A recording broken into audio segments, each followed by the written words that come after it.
Je ne sais pas à quelle heure vous êtes en train de suivre cette vidéo, mais je prie qu'elle vous trouve dans un état fort. Je suis votre frère, le pasteur Omer, et je suis là pour partager la parole avec vous. Nous allons prier. Éternel notre Dieu, notre roi, notre maître, notre Seigneur, ô Père, tu as dit que ta parole ne doit faire l'objet d'aucune interprétation humaine. C'est pourquoi, Seigneur, je te prie de venir lire ta parole et l'interpréter pour nous. Et que, ô Dieu, que chacun d'entre nous puisse avoir la compréhension réelle et en jouir des bénéfices attachés au nom de Jésus-Christ. Amen. Alors, nous allons continuer notre série d'enseignements sur la charité. Et notre texte, c'était dans le livre de 1 Corinthiens, chapitre 13. Alors, la Bible déclare ici, à partir du verset 1, quand je parlerai les langues des hommes et des anges, si je n'ai pas la charité, je suis un airain qui résonne ou un cymbale qui retentit. Et quand j'aurai le don de prophétie, la science, de tous les mystères et de toute la connaissance, quand j'aurai même toute la foi jusqu'à transporter des montagnes, si je n'ai pas la charité, je ne suis rien. Et quand je distribuerai tous mes biens pour la nourriture des pauvres, et quand je livrerai même mon corps, oui, même mon corps, pardonnez-moi, pour être brûlé, si je n'ai pas la charité, cela ne me sert à rien. Maintenant, la parole de Dieu nous dit ici, au verset 4 de 1 Corinthiens 13, la charité est patiente. Nous en avons parlé, et nous n'allons pas revenir. Parce que la foi aujourd'hui est un sujet de controverse, de doctrine, et chacun peut interpréter de sa manière.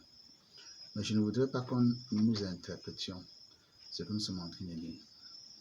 Parce que Dieu a écrit la parole dans un langage où même un bébé peut lire et comprendre. Alors la Bible déclare ici que quels que soient les dons, quelle que soit l'œuvre que nous pouvons accomplir au nom du Seigneur Jésus-Christ, bien-aimé, si tu ne le fais pas par l'amour divin, qui est la charité, cela ne te servira à rien. Et c'est un peu malheureusement la vanité que nous rencontrons aujourd'hui dans la vie spirituelle des gens. Les gens ne servent pas Dieu. Ils ne vivent même pas la parole de Dieu, par l'amour. C'est pourquoi nous allons voir ici, comme le Seigneur l'a dit, que quel que soit ce que tu peux faire pour Dieu et pour son royaume, tu dois le faire avec amour. Même quand tu donnes une offrande à Dieu, tu dois le faire avec amour. Quelle que soit l'œuvre spirituelle, tu dois le faire avec amour. Si tu ne le fais pas avec amour, cela ne te servira à rien. Bon, c'est pourquoi il dit ici, l'amour est patient, nous en avons parlé. Mais aujourd'hui, nous voulons voir le deuxième point, où la parole de Dieu dit que l'amour, la charité, elle est pleine de bonté. Et très rapidement, nous voulons comprendre ce que c'est que la bonté. Mais qu'est-ce que le dictionnaire Larousse nous dit? Que la charité sont des qualités morales qui portent à être doux, facile, indulgent, bienveillant, des capacités à faire du bien. Alors, si nous regardons plus loin dans le dictionnaire français, il dit ici, ils sont des qualités de ce qui est bon, conforme à ce qu'on attendait.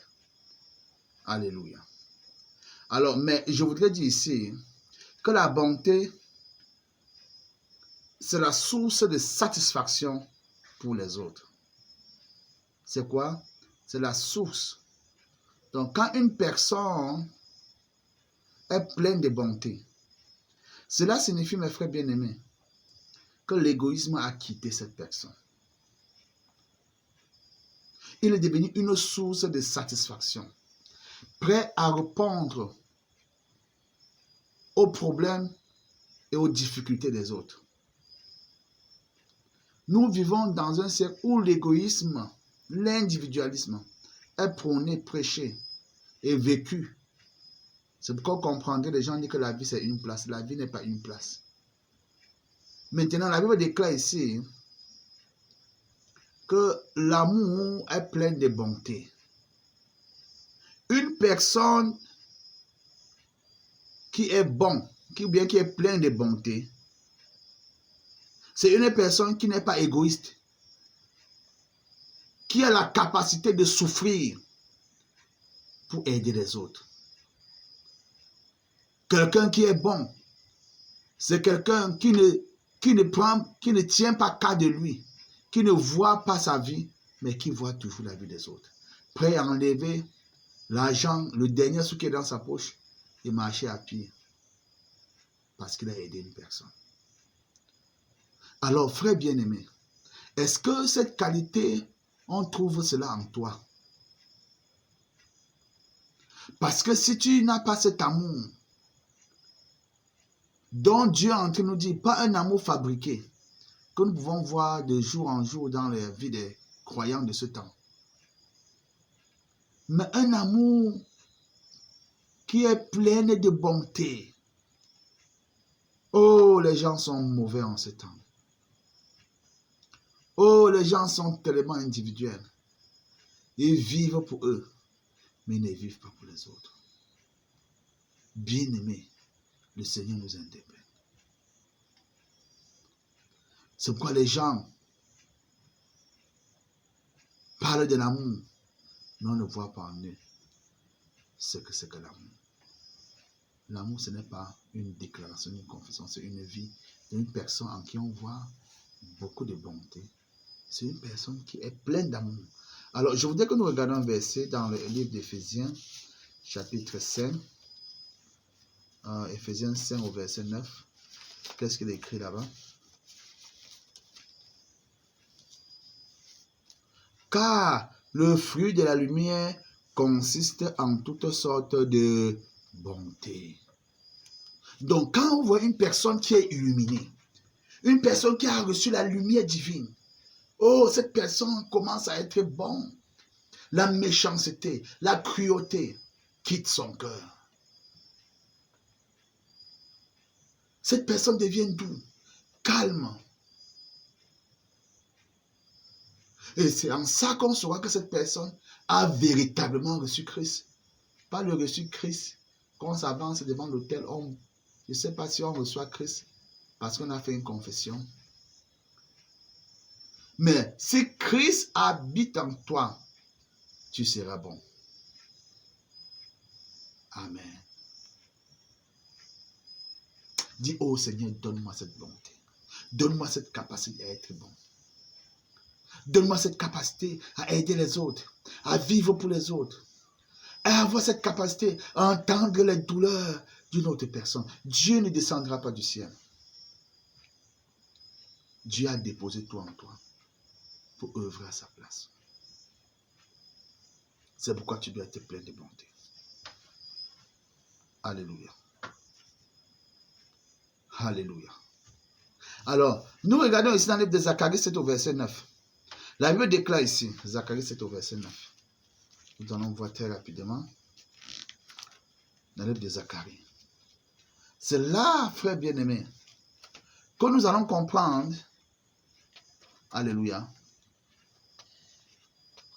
que l'amour doit être plein de bonté. Quelqu'un qui est plein de bonté, c'est quelqu'un miséricordieux. Alléluia. Qui ne voit pas la faute des gens. Quelqu'un qui trouve en fait qu'il est devenu une source de vie, une source de ravitaillement, une source d'aide. C'est pourquoi je prie que la méchanceté quitte ton cœur. Apprends à être bon. Apprends à aider les autres. Apprends à trouver ta joie à aider les autres. Dis Seigneur, donne-moi cette bonté. La Bible déclare dans le livre de Zacharie 7 au verset 9 que Dieu est bon et miséricordieux. Quelqu'un qui est bon, c'est quelqu'un qui ne regarde pas au fond des autres. Voilà quelqu'un qui est bon. Prêt à pardonner. Doux, calme, indulgent, facile dans son caractère. Voilà quelqu'un qui est bon. C'est pourquoi, frère bien-aimé, même si tu balais, quelle que soit l'œuvre que tu as accomplie pour Dieu, fais cela avec la bonté. Et je prie pour toi. Merci Seigneur. Quelqu'un qui est bon et quelqu'un qui est prêt à faire du bien. Il y a des gens qui font un an sans faire du bien. Ils n'ont jamais donné l'aide à quelqu'un. Ils n'ont jamais soutenu. Même dans des communautés, il y a tellement la cruauté. Un frère perd sa maman. On demande à l'église, oh, aide ce frère qui est dans les douleurs. Personne. Personne n'agit. Même l'assister. Quelqu'un m'a dit que ce ne sont pas les œuvres, c'est la grâce. Mais la grâce produit les œuvres de Christ. Et je prie pour toi. Reçois cette grâce. Sois bon. Sois bon selon le Seigneur. Au nom de Jésus-Christ. Je prie que la méchanceté quitte ton cœur. Mets la main sur ton cœur. Que la cruauté. Il y a des croyants tellement tristes, tellement cruels dans leur comportement. Je commande au nom de Jésus-Christ. Je déclare ta liberté. Amen. Que Dieu vous bénisse. À tout à l'heure. Ne manque pas de 10 j'aime et de t'abonner. Que Dieu te bénisse.